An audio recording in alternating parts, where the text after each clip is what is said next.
It's not every day that an Indian businessman receives a knighthood, an honorary knighthood from the British monarch. Sunil Bharti Mittal, the pioneer of mobile telephony in India, has been conferred a knighthood by King Charles III. This is the first knighthood for any Indian conferred by the British monarch. He joins me now from London. Welcome, Sunil, to the show. Many congratulations to you for this singular honor. What does it really mean at this stage of your life and career? Because you have received so many awards and honors that there must be an entire wall or two full of the awards. Well, Siddharth, thank you very much. This is indeed a very rare honor for a foreign citizen in the UK, Indian citizen in the UK to receive. Knighthoods are much coveted. KB is something which is the highest honor here in the UK. And I'm glad that the work that has been done towards strengthening the economic ties between India and UK has been recognized by by His Majesty the King, and of course the British government. As you know, I've been active in the UK for some period of time, but even before our investments here, I have been on this journey for over 20 years through the CEO Forum, India UK Forum, and I've earlier worked in UK IBC, UK Business Council. I've chaired that many years back. I have been on the board of Standard Chartered Bank for many years, Unilever, and on the board of London Business School, etc. So my engagement with the UK has been outside the business arena for a long time as well. Heading the GSMA Association as the chairman, which is also headquartered in the UK, brought me back and forth there a lot. So overall, I think this is a great recognition and should augur well for further deepening of ties between our two countries. Sunil, many of our viewers wouldn't know the singular role that you have played in taking brand India and brand Bharat overseas. You took on a very tough market, the entire continent of Africa, when very few people from other countries in the world would want to go there, and you built and maintained a large mobile phone business. You have even listed that company on the FTSE in London. As someone who's literally provided mobile phones to Indians in Africa and also so many other businesses, what do you think of the time that you have spent in taking brand Bharat and brand India all over the world?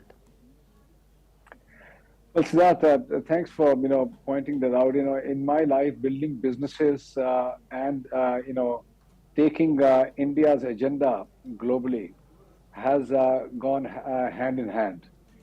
For me, it was never a moment where it was business first. It was always how can we leverage India and India's agenda through our work that we do in this space that I work in. Coming from a family which was in public life, this was always something deeply ingrained in all of us. As you know, all three brothers have been on various industry forums as president of FICCI, CII. So it just sort of naturally flows. And when we took over the responsibility in Africa, it was a very tough task. Indeed, there was no question about it. We are in sub-Saharan Africa, in Congo, in Gabon, in Niger, in Chad, in some very difficult countries to go and take India's knowledge, India's way of working and technology. And it's taken out long years. It's been now 14 years since we have been in Africa, very difficult first 5-6 years, then repair for 4-5 years, and now reaping the harvest in the last 4-5 years. Similarly, our attempt to rescue OneWeb along with the British government right in the middle of pandemic was another example where we have brought in India's entrepreneurship, and today we have a global network of satellites covering this entire world and waiting now to launch our services here in India as well. So I would say some of the Indian companies which have gone global, whether it's Tata's or our IT companies or Mahindra's or Godrej, Bajaj and Bharti, I think have carried forward India's agenda in a remarkable manner outside. Many of our viewers want to also know that the brand that you have taken all over the world, Bharti, is after your revered mother. and that's very, brand Bharat and brand Bharti. But since you spoke about satellite telephony, we many years back used to find it difficult to make a mobile phone call because of the costs and the spread of networks. What will it mean for India once the satellite-based communication services are offered? You just said that it will come very soon. Tell our viewers a bit more about that plan. Well, satellite services by their very nature are more expensive than terrestrial networks. And in India, as you know, the mobile phone tariffs are abysmally low and need urgent repair. So there's no way anybody in the world can serve these tariffs from a satellite. But what we are going to offer is going to be more B2B. It's meant for very important applications for defense in the Himalayas or deserts or forests, or Navy for their patrolling, and even for Air Force. The price is coming down. The satellite prices have come down a lot. You are more in $150, $200 per Mbps per month. So it is becoming fairly attractive. You put a terminal in a remote village and the whole community can be connected. So cost for each household will be very low and more or less comparable with mobile networks. That is the idea, and that's how we're going to approach it. But what is important is the areas that we are going to go are today being supported by USO in Northeast, and this will be a significantly better option. And the USO funds that are being applied will be good enough for those services to be provided for satellite communications. Mobile telephony saw massive price wars bleeding all operators. Is that likely to happen in the satellite space as well? I think pricing will come down fast. Competition is from global players. In this case, Starlink and OneWeb will be the only two LEO constellations available in India in the coming months.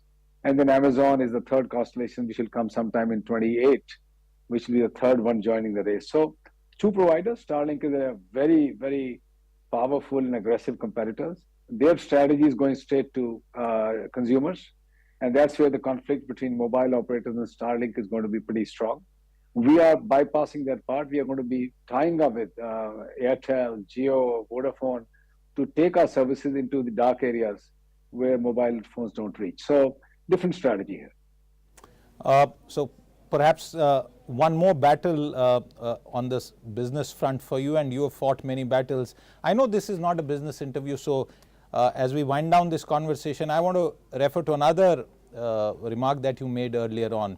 This is about public life, and I know many years back you yourself harbored ambitions of entering public life.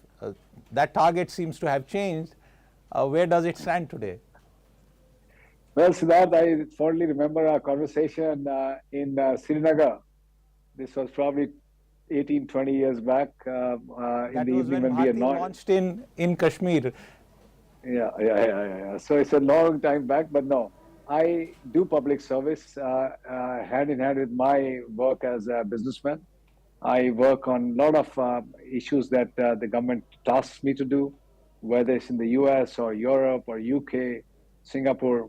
And as an industry, participant, it's the job of, I think, all of us senior leaders in the industry to work towards that. Beyond that, there are really no other aspirations. And our job is to, from our corner, support India's vision for a strong, vibrant economy and a strong, vibrant nation.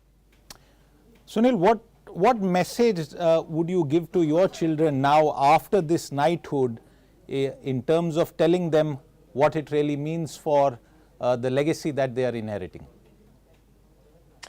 Well, I think they are touched by this almost every day. They have seen their, father go through tremendous amount of struggles, the triumphs and tribulations, and all the issues that you just mentioned. It's been a tough journey, and I think they've all been, impacted by that. They have all hopefully learned vital lessons of how to keep calm against adversity, keep doing your, mission, keep working towards your goals, and rest will follow. I think they hopefully will be inspired to see the journey that they have closely witnessed of their father growing up.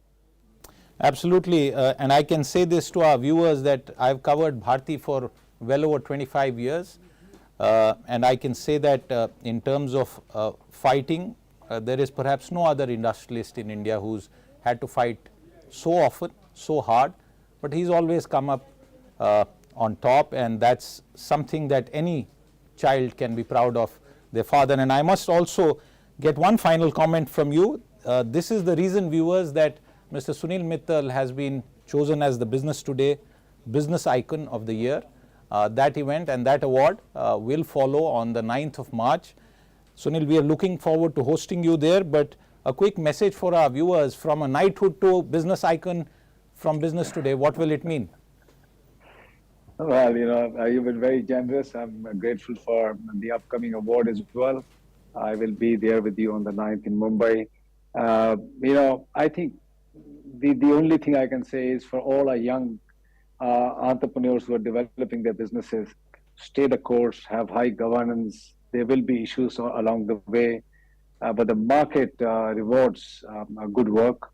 Hard work pays off. Sometimes it appears that nothing is happening. It is, I say it out of experience, many years one would really get frustrated, nothing moved, and then suddenly everything will start to come together. Keep that hope. There is so much to be done in our country.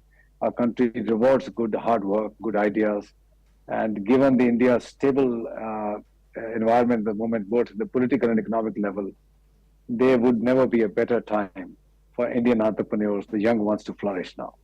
Absolutely, very important words of advice for entrepreneurs from someone who 30 years ago was a startup himself, and today, when it comes to that one word that Mr. Mittal used, governance, I think that is something that everyone can learn from you and from Bharti. Sunil Mittal, as always, a pleasure for you giving us your time. We hope to see you again and talk more about business and life beyond that. Thank you once again for your time with us today. Thank you. All the very best. With that, it's a wrap on this short conversation with Sunil Mittal, now conferred with a knighthood by King Charles III. If you've been, thank you very much for watching. We'll be back with more. Until then, goodbye.